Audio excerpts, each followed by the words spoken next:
Ще играят дълго нападение, 18 естествено, секунди румънците. до края. 11 до края на атаката. Кавингтън срещу него.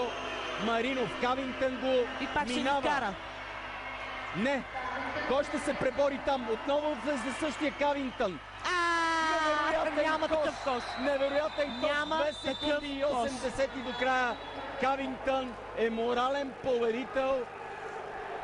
Двама души му пречиха. Беше в нещо като в сандвич. Но Кавингтън, като че ли Господ му помогне, защото именно той спечели ето тази борба от невъзможна позиция.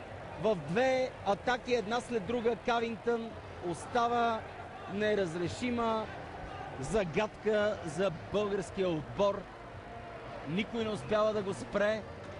И сега Муреш води с 83 на 82 точки до края на редовното време. 2 секунди и 8 десети.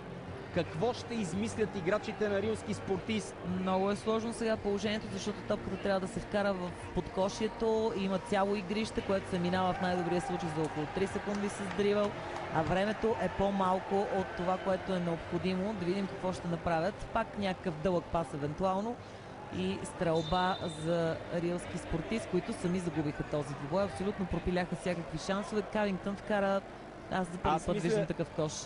Той не гледаше към коша даже. Аз мисля, че трябва да изчакаме още 2 секунди и 8 десети и да стискаме палци на Рилецо. Да видим дали съдбата ще бъде на страната на играчите на Александър Тодоров. Какво са измислили по новите правила всъщност топката е в предно поле. Дано, стискаме им палци, разбира се.